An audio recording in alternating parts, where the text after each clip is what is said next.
Au cœur du droit reçoit justement ce matin le docteur, il faut le dire comme ça, le docteur Essomba Luison qui est notre invité ce matin. Il est enseignant de droit à l'université. Bonjour et bienvenue à vous. Bonjour Steve Goss, bonjour à tous les téléspectateurs de DBS. C'est un plaisir d'être là ce matin. Jusqu'à preuve de contraire, vous avez quand même suivi le décret du chef de l'État, Paul Biya. Il y a encore quelques jours, on parlait des remises de peine. Pour nos téléspectateurs, c'est quoi une remise de peine? Oui, nous avons tous accueilli avec joie. C'est vrai que mieux vaut tard que jamais, mais le décret est tout de même tombé. Il s'agissait de désengorger les prisons. Oui. Et c'est un acte, il faut l'avouer, de magnanimité et de clémence venant du président de la République. C'est une attribution que lui confère la Constitution, le droit de grâce. Alors, il y a eu deux expressions phares qui ont pratiquement meublé ce décret. Il y avait la remise des peines et la commutation des peines. Justement, nous allons venir. Commençons déjà par la remise des peines pour savoir, pour que les téléspectateurs savent justement ce que c'est. Alors, le terme juridique, c'est la réduction des peines. Oui. C'est-à-dire, ça veut dire tout simplement qu'il s'agit d'une mesure de clémence prise par le président de la République en vue de réduire la peine du condamné. C'est-à-dire que de réduire le séjour du condamné au sein d'une prison. Oui. Je prends un exemple simple pour qu'on se comprenne, pour rester pédagogique. Vous êtes emprisonné pour une durée de 10 ans, oui. Par exemple. On vous fait une remise de peine de 3 ans.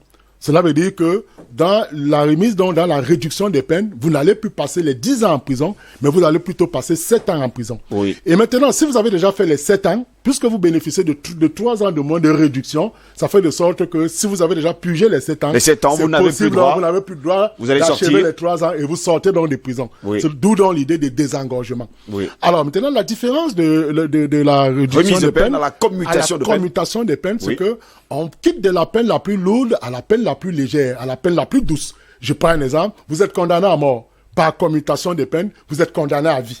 Vous voyez, on revient à la vie. Oui. Si vous êtes condamné à une réclusion de perpétuité, ça veut dire à une condamnation à vie, oui. Si on vous fait une commutation, on vous revient à une sanction peut-être de 20 ou 35 ans de prison. Vous voyez? Oui. Donc la commutation par rapport à la remise des peines, c'est que on quitte de la sanction la plus lourde à la sanction la plus douce. Ce qui fait donc que tous ceux qui étaient condamnés à mort sont désormais condamnés à vie. Oui. Vous voyez? Et ceux qui étaient condamnés à vie peuvent revenir à 35 ans. Voilà, maintenant, ceux qui sont condamnés à vie, on peut revenir à une peine normale de 35 ou de 20 ans. Voilà l'idée qui ressortisse donc de ces deux concepts, c'est-à-dire la remise des peines qui réduit le nombre de séjours en prison et la commutation des peines qui quitte de la sanction la plus lourde à la sanction la plus douce. Justement, restons toujours dans ce contexte. Pour ceux qui aujourd'hui qui ont par exemple 6 mois en prison. Qu'est-ce qu'il va venir? Oui, normalement, vous savez, quand nous faisons une lecture et une analyse de la situation carcérale, on se rend bien compte que ceux qui sont en attente de jugement sont plus nombreux. Cela veut dire on pouvait leur laisser libre cours de comparaître devant la justice et de les laisser vaquer tranquillement à leurs occupations. Et quand ils sont interpellés par la justice, ils comparaissent. Donc ça, c'est la possibilité. Or, à 6 mois de prison, on se dit justement que s'il y a une remise de peine de 2 ans, ça ne vaut plus la peine de purger. Pour la personne qui a 6 mois, pour la personne qui a 6 mois, il doit être libéré immédiatement. Justement, immédiatement, la libération intervient. Justement, restons dans ce cas. Ces personnes donc qui jusqu'à preuve de contraire n'ont pas été jugées, qui sont toujours dans les prisons, vont-ils être libérés? Non, parce que la commutation et la remise de peine s'applique déjà à tous ceux qui ont été jugés et condamnés. Vous voyez? Donc, cela veut dire que tous ceux qui sont à l'instance de jugement ne bénéficient pas de ces remises de peine et de cette commutation-là.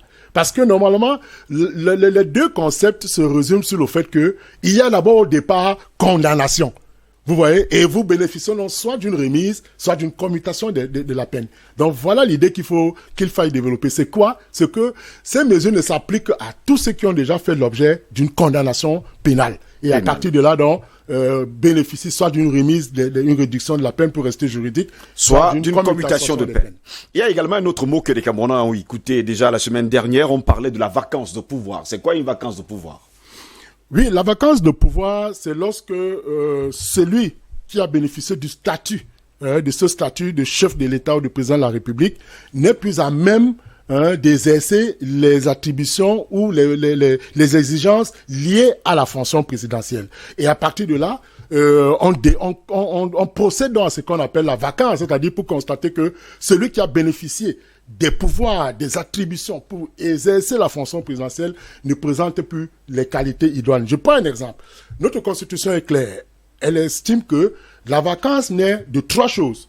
La démission, le décès ou un empêchement définitif. Or, on se rend bien compte que les deux premiers éléments, c'est-à-dire le décès et la démission, ne posent pas de problème. Mais ce qui pose réellement le problème, c'est la constatation de l'empêchement définitif. À quel moment donc peut-on constater... Qui constate donc d'ailleurs, il faut même d'ailleurs le préciser. Non, je vais y revenir, mais je précise d'abord que, en fait, la constatation peut donc la constatation de la vacance, oui, pour des raisons d'empêchement définitif, se situe sur 3 points, ou du moins sur 2 points. D'abord, un empêchement définitif lié à la santé du chef de l'État, oui, et un empêchement définitif lié soit aux actes ou à certaines situations. Je veux prendre des exemples. S'agissant de la santé, lorsque les mots physiques sont difficilement appréhendables, mais ce qui est intéressant, ce sont les mots psychiques. Oui. C'est-à-dire lorsqu'un président ne peut plus parler, lorsqu'il a des fuites de mémoire, lorsqu'il ne se rappelle plus de rien, on estime que là, il est dans l'incapacité d'assurer la fonction présidentielle.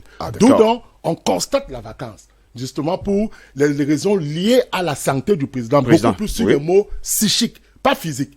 Un président peut être sur les physiquement, oui. Comme on a vu le cas avec Abdelaziz Bouteflika en Algérie. Justement, en Algérie, sur les roulets, mais ça ne cause pas de problème. Mais dès lors que, psychologiquement, il ne peut plus parler, il ne peut plus rien retenir, il devient faune, ou bien a des crises de mémoire, là, effectivement, ce sont des éléments susceptibles donc d'engager la vacance. Maintenant, s'agissant des actes, lorsque, par exemple, la Constitution confère au président de la République le pouvoir de grâce, c'est un pouvoir qui s'exerce personnellement par le président. Ça ne peut pas faire l'objet d'une délégation. Et dès lors que c'est délégué, on se rend compte qu'effectivement, le président ne peut plus agir en prenant des actes. À ce moment-là, c'est là où on veut le droit à la vacance. Et maintenant, la dernière situation, ce sont les situations. Par exemple, nous sommes là en plein cœur de la lutte contre le coronavirus, c'est faucheuse.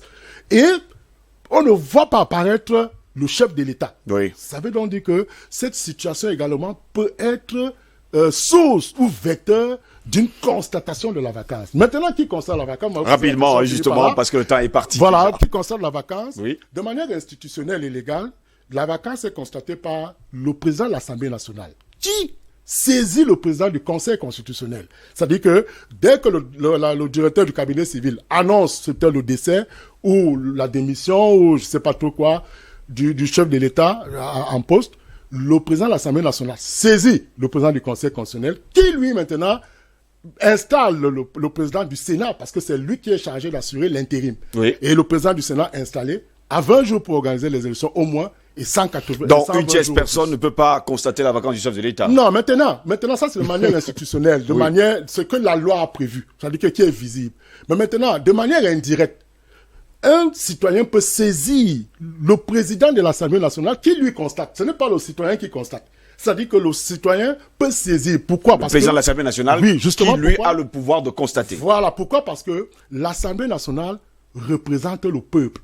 Or, le Sénat représente les collectivités territoriales décentralisées, les grandes catégories socio-économiques et les chefs traditionnels. Voilà.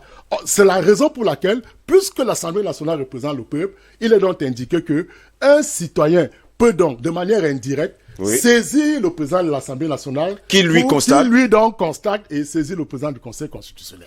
Merci en tout cas pour tous ces éclaircissements, docteur Essomba Luizon. Merci également d'avoir été là ce matin. C'est moi qui vous Je pense que nos téléspectateurs maintenant peuvent comprendre ce que c'est réellement. Mesdames, messieurs, c'est ici que s'achève cette autre édition de DBS Matin. Et comme le disait quelqu'un, la guerre n'a qu'un seul vrai héros, la mort. Et la mort se moque bien de la victoire. Plaisir de vous retrouver demain pour une nouvelle édition. Restez sur DBS, l'information est en continu sur notre chaîne.